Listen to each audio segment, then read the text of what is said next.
হাতে মাখায় গরুর মাংস রান্না করলে যে খেতে এত মজা হয় সেটা একবার না খেলে বুঝতেই পারবেন না।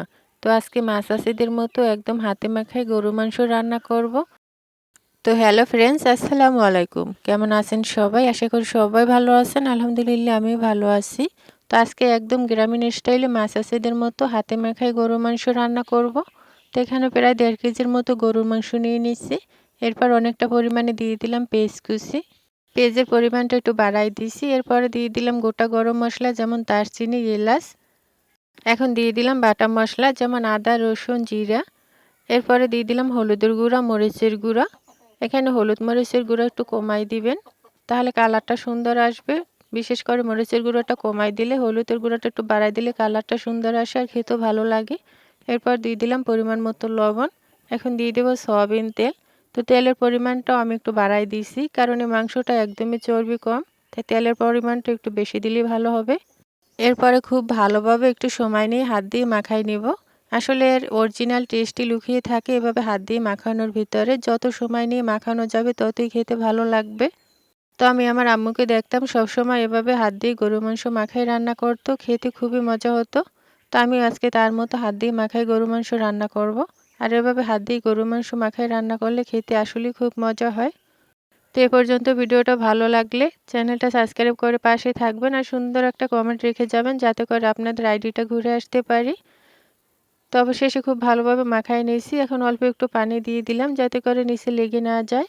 এরপর মাটির চুলায় আগুন ধরে এখন কড়াইটা চুলায় বসাই দিব।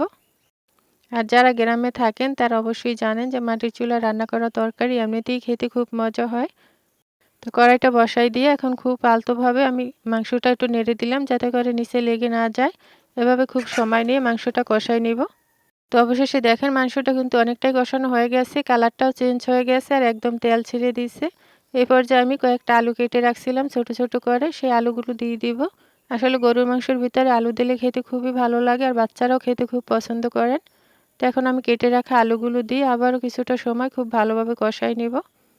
তা আমার এই ভিডিওটা কে কোথা থেকে দেখছেন অবশ্যই কমেন্টে জানাবেন। তা আলু আর গরুর মাংসটা যাতে খুব ভালোভাবে সেদ্ধ হয় সেজন্য আমি আবার একটু ঝোল দিয়ে দিলাম। দিয়ে আবারও খুব ভালোভাবে চুলার জালটা কমায় রেখে খুব ভালোভাবে কষাই নেব। তো অবশেষে দেখেন আলু আর গরুর মাংস কিন্তু কষানো হয়ে গেছে, অনেকটাই সেদ্ধ হয়ে গেছে। আর কষানোর পর কালারটাও কিন্তু অনেকটা পরিবর্তন হয়ে গেছে। এ পর্যায়ে আমি পরিমাণ মতো ঝোল দিয়ে দেব। যেহেতু এটা আলুর তরকারি তাই ঝোলের পরিমাণটা একটু বাড়াই দিয়েছি।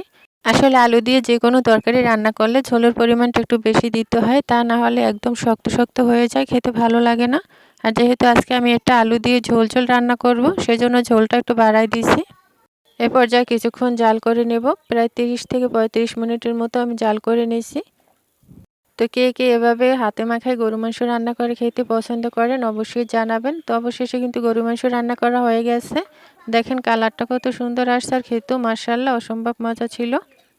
তো আশা করি আজকের ভিডিওটা আপনাদের ভালো লাগবে। যদি ভালো লাগে তাহলে লাইক কমেন্ট শেয়ার করে পাশে থাকবেন আর ছোট্ট একটা কমেন্ট রেখে যাবেন যাতে করে আপনাদের আইডিটা ঘুরে আসতে পারি।